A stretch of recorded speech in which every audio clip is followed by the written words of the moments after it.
Assalamualaikum, selamat datang di Review Kreatif. Pernah nggak kamu ngelihat, file Excel dari orang lain, tapi kamu ingin, atau kamu bingung gitu, rumusnya pakai apa di sel tertentu, atau kamu diminta untuk melengkapi sel tertentu. Misalkan di sini, eee, saya akan cek sel C9 dengan menggunakan rumus formula teks. Kemudian kita klik selnya, sel C9, tekan enter, maka rumusnya akan ditampilkan, yaitu rumus sum. Jadi, di sini karena saya diminta melengkapi sel, maka saya bisa isi sel B9, yaitu kata total. Oke. Begitupun dengan sel C9, sampai C12. Kemudian saya akan isi sel B10 sampai B12. Jadi kita tunjukin rumusnya, kemudian klik selnya, kemudian tekan enter. Kemudian kita cek lagi formula teks. Klik enter, kemudian formula teks. Kita klik aja, kemudian enter. Nah, di sini kita bisa lihat average, max, min. Jadi kita bisa masukkan di sini kata rata-rata. Rata-rata, kemudian di sini target. Target terbesar. Sedangkan di bawah target terkecil. Selanjutnya kita akan masuk di rumus agregat. Rumus ini mirip dengan sum dan average dan lain-lain. Tetapi di sini saya akan membandingkan bagaimana jika suatu data terdapat nilai yang error. Tapi di sini saya menggunakan rumus biasa yaitu sum. Jadi saya ketik sama dengan sum. Kemudian saya tab, kemudian saya jumlahkan, maka hasilnya adalah div atau pembagian 0.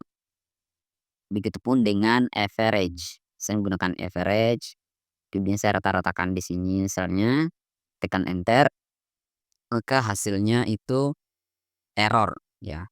Jadi untuk mengatasi hal itu kita pakai agregat. Agregat ya. Nah, kemudian di sini kan total. Jadi kita pilih angka 9 di sini yaitu sum, kemudian titik koma, kemudian kita pilih angka 6, ignore error values. Kemudian kita kasih titik 2, kemudian klik datanya, kemudian tekan enter. Nah, maka jumlahnya itu akan mengabaikan nilai yang error pada sel C6. Begitupun dengan rata-rata. Jadi kita agregat lagi, kemudian kita tekan 1, titik koma, kemudian angka 6, kemudian kita blok datanya, kemudian tekan enter. Maka rata-rata dari data kita akan mengabaikan nilai error yang ada di sel C6.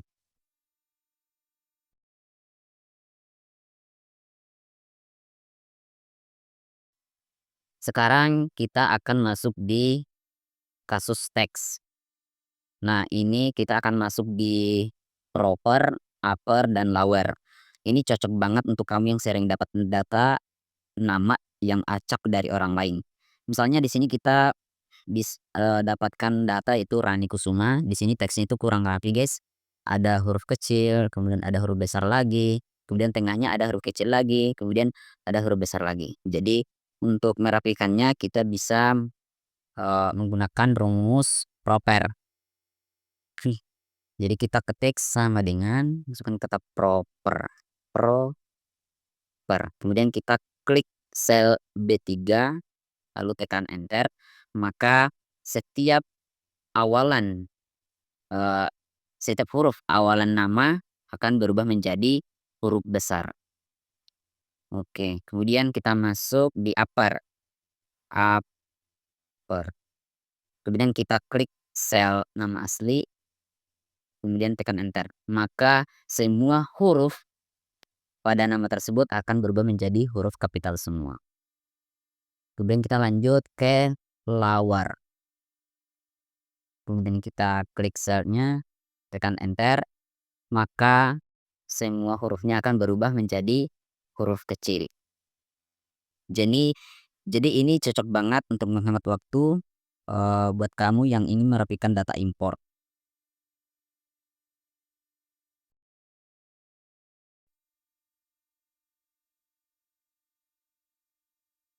Pernah tidak kamu diminta untuk memformat ulang, tanggal dalam suatu data di Excel? Jadi di sini pada header-nya kita diminta untuk memformat hari dan tanggal. Jadi sebelum itu, untuk itu kita harus menggunakan kode rahasia, yaitu kode dolar garis miring datar 0421. Ini adalah kode bahasa Indonesia pada Microsoft Office.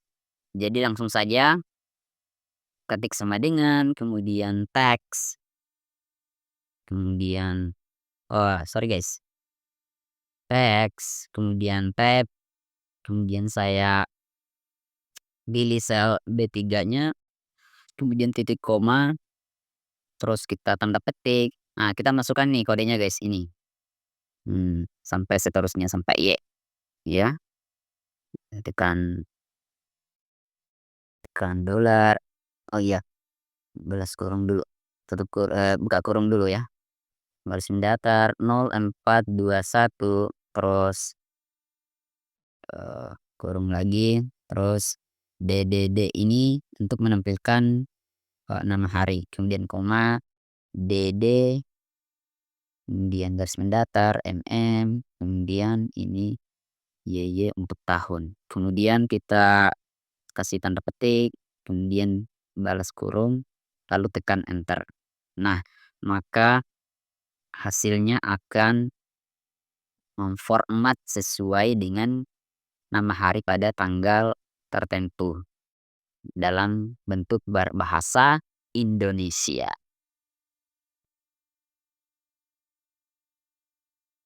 Cara membersihkan, eee, data teks kotor pada Excel, yaitu dengan menggunakan trim dan clean. Jadi pertama saya akan menggunakan clean sama dengan clean. Clean ini berfungsi untuk menghapus karakter tertentu. Misalkan kalau kita mengcopy data dari internet, maka dia akan membersihkan secara otomatis karakter-karakter tertentu pada teks tersebut. Kemudian untuk trim itu untuk merapikan, kelebihan spasi pada, teks tertentu. Nah, di sini kita bisa bandingkan pada teks kotornya kemudian di hasil trimnya. Oke, sudah beres. Selanjutnya kita masuk di rumus if error. Jadi if error ini, eee, akan memunculkan pada sel tertentu berupa kata atau kalimat jika, pada sel itu terdapat error. Jadi kita masukkan saja di sini sama dengan if error, kemudian kita klik sel D3, kemudian kita titik koma, kemudian di sini ada kata value if error. Nilainya apa yang akan dikembalikan jika error. Sekarang di sini saya masukkan tidak valid. Tidak valid guys ya. Oke, tidak valid. Kemudian tekan enter. Double klik. Nah, di sini karena hasil penjualan satu dan hasil penjualan 2 ada salah satu yang nol. Kemudian di sini rumusnya itu adalah, hasil penjualan satu dibagi dengan hasil penjualan kedua. Tetapi dalam hal ini dia bagiannya itu terhadap nol, maka hasilnya akan error. Jadi untuk itu kita bisa menggunakan if error untuk menampilkan dengan kata tidak valid. Misalnya di sini kita dapat kasus nih guys, saya langsung saja sama dengan if error, kemudian saya masukkan ini 120, kemudian kita bagi dengan 60, kemudian kita pakai titik koma, nilainya apa guys kalau misalkan di sini tidak dapat bonus ya, no bonus, tekan enter. Nah nah maka hasilnya itu, si Mas ini hasil penjualan keduanya itu dia Rp0, sedangkan hasil penjualan satunya itu ada 50.000. Tetapi jika dibagikan maka akan terjadi pembagian nol, maka dalam hal ini di Excel itu error ya, atau tidak sah, atau dalam matematika itu tidak, apa ya, intinya error guys ya. Kalau kamu mau mengisi data di Excel, kamu jangan ketik lagi satu-satu kayak gini, HRD, apa, HRD, terus di sini petugas IT. Ini bakal ngambil waktu yang banyak, guys. Jadi biar gampang kamu masuk aja di daftar divisi. Jadi sini saya buat daftar divisinya HRD, marketing, petugas IT, finance, sampai sales. Jadi saya blok dulu, kemudian saya klik masuk di formulas, kemudian masuk di define name, kemudian ganti nama, ubah namanya menjadi divisi. Kemudian kamu pilih aja workbook, kemudian klik OK. Kemudian kita kembali ke drop down, tekan aja control page home. Nah, maka akan kembali ke situ, guys. Kemudian kita klik di sini selnya, blok sampai ke bawah, kemudian kita masuk di data, kemudian masuk, data relation, kemudian elownya kita pilih list, kemudian source-nya itu kita gunakan sama dengan divisi, karena nama yang kita define tadi itu namanya adalah divisi. Kemudian kita klik OK. Nah, maka di sini kita bisa isi dengan mudah, guys. HRD, tadi Nani Rianti itu petugas IT, oke. Kemudian kita bisa isi nih ke bawah, finance, marketing, dan seterusnya, guys.